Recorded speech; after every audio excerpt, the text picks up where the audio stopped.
काश्यप के अनुसार, ये काश्यप का एक अपना कंट्रीब्यूशन कह सकते हैं। कहते हैं स्तन्य से भी ग्रह की उत्पत्ति मानी गई है, स्तन्य से भी ग्रह की उत्पत्ति मानी गई है।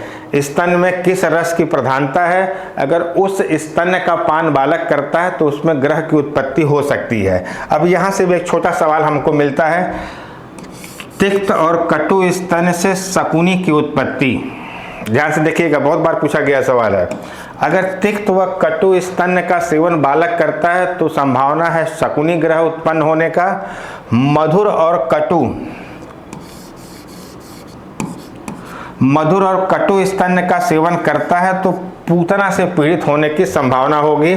और सन्निपातिक स्तन्य है, देख सकते हैं सन्निपातिक स्तन्य, अगर सन्निपातिक दोष से दूषित, मतलब सारे दोषों से दूषित अगर स्तन्यपान करता है तो यहाँ दो ग्रह दिया है, स्कंद ग्रह और एक षष्ठी ग्रह।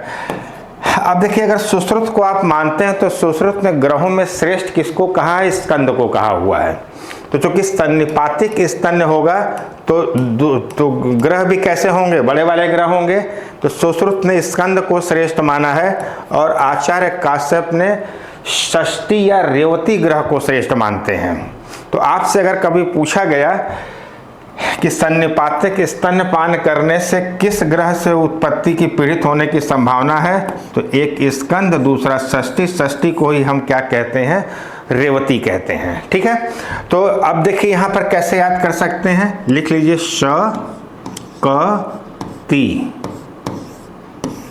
शकती, शकती, है ना। और आगे क्या लिखेंगे, मकपू। बस दो शब्द याद कर लीजिए, दो शब्द ध्यान रखिए, कभी भी इस तरह के सवाल गलत नहीं होंगे। शकती, देखिए कसाय कहीं है नहीं, कटु ही है, तो शकुनी की उत्पत्ति किससे होगी, कटु से होगी और तिक्त से होगी। यहाँ क्या, देखिए शकती मकपू, मधुर और कटु स्तन्य से किसकी उत्पत्ति होती है, पूतना से पीड़ित होने की संभावना होगी। तो शकती मकपू, ये दो शब्द यहाँ से ध्यान रखेंगे तो आप कभी सवाल नहीं गलती करेंगे।